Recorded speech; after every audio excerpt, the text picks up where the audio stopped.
Hindenburg की नई report आने के बाद सियासी पारा एक बार फिर से चढ़ गया है। पक्ष विपक्ष एक बार फिर से आमने सामने आ गए हैं।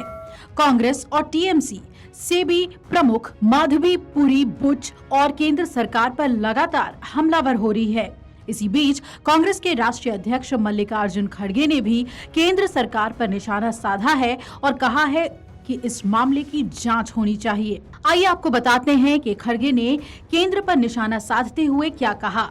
हिंडनबर्ग की नई रिपोर्ट आने के बाद कांग्रेस के राष्ट्रीय अध्यक्ष मल्लिकार्जुन खड़गे ने केंद्र पर निशाना साधते हुए कहा कि सेबी ने माननीय सुप्रीम कोर्ट के समक्ष मोदी जी के परम मित्र अडानी को हिंडनबर्ग के जनवरी 2023 के खुलासों में क्लीन चिट दे दी थी।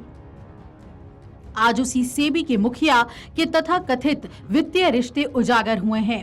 मध्यम वर्ग से संबंधित छोटे और मध्यम निवेशकों जो अपनी मेहनत की कमाई शेयर बाजार में निवेश करते हैं, उनको संरक्षण करने की आवश्यकता है क्योंकि वो सेबी में विश्वास करते हैं। जब तक इस महाघोटाले में जेपीसी जांच नहीं होगी, तब तक मोदी जी अपने A1 मित्र की मदद करते रहेंगे और देश की संवैधानिक संस्थाएं तार तार होती रहेंगी। वहीं भाजपा सांसद सुधांशु त्रिवेदी ने पलटवार किया और कहा कि पिछले कुछ सालों में जब भी संसद सत्र शुरू होता है, कोई विदेशी रिपोर्ट जारी हो जाती है। संसद सत्र से ठीक पहले बीबीसी की डॉक्यूमेंट्री जारी की गई थी। सत्र से ठीक पहले जनवरी में हिंडनबर्ग की रिपोर्ट आई थी। ये सब घटनाक्रम संसद सत्र के दौरान ही होता है।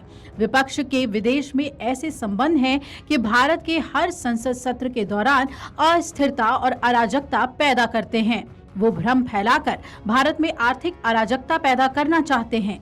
अब वो सेबी पर हमला कर रहे हैं।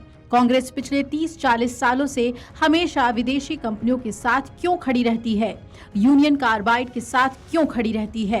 अब आपको बता दें कि हिंडनबर्ग रिसर्च रिपोर्ट में दावा किया गया है कि सेबी की वर्तमान प्रमुख माधवी बुच और उनके पति के पास अडानी धन हेराफेरी घोटाले में इस्तेमाल किए गए दोनों अस्पष्ट ऑफशोर फंड में हिस्सेदारी थी।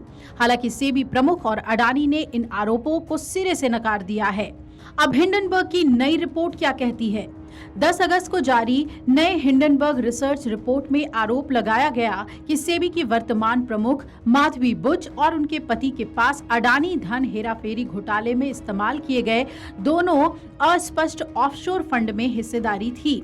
हिंडनबर्ग ने अपनी नई रिपोर्ट में ये भी कहा कि 18 महीने पहले अडानी समूह पर अपनी रिपोर्ट जारी की थी, लेकिन सेबी ने समूह पर कार्रवाई नहीं की। हालांकि सेबी प्रमुख और अडानी समूह इन आरोपों को झुठला चुका है। नई रिपोर्ट जारी करने के बाद हिंडनबर्ग ने कहा था, अडानी समूह पर हमारी मूल रिपोर्ट को लगभग 18 महीने बीत चुके हैं। इस बात के पर्याप्त सबूत पेश किए जा चुके हैं कि भारतीय कारोबारी समूह यानी कि अडानी कॉरपोरेट इतिहास के सबसे बड़े घोटाले में संलिप्त रहा है। हालांकि ठोस सबूतों और 40 से ज्यादा स्वतंत्र मीडिया जांच के बावजूद सेबी ने अडानी समूह के खिलाफ कठोर कार्रवाई नहीं की। कार्रवाई के बजाय जून 2024 में सेबी ने हमें एक स्पष्ट कारण बताओ नोटिस भेजा। मॉरिशस में अडानी ग्रुप के काले धन के नेटवर्क की पूरी जानकारी देने के बाद भी कोई कार्रवाई नहीं की जा रही है। गुप्त दस्तावेज के हवाले से हिंडनबर्ग रिसर्च ने ये भी कहा था कि अडानी घोटाले में इस्तेमाल की गई ऑफशोर संस्थाओं में सेबी चेयरपर्सन और उनके पति की भी हिस्सेदारी थी। इन संस्थाओं का संचालन कथित तौर पर अडानी समूह के अध्यक्ष गौतम अडानी के बड़े भाई विनोद अडानी करते हैं। अब इस हिंडनबर्ग की नई रिपोर्ट के बाद सियासी पारा चढ़ गया है। अब देखना है कि संसद सत्र पे इसका कितना असर पड़ता है। Video desk Amar Ujala dot com. अगर आप ये वीडियो YouTube पर देख रहे हैं तो हमारे चैनल को सब्सक्राइब करें और बेल आइकन को दबाना ना भूलें। अगर आप Facebook पर ये वीडियो देख रहे हैं तो हमारे पेज को लाइक करें।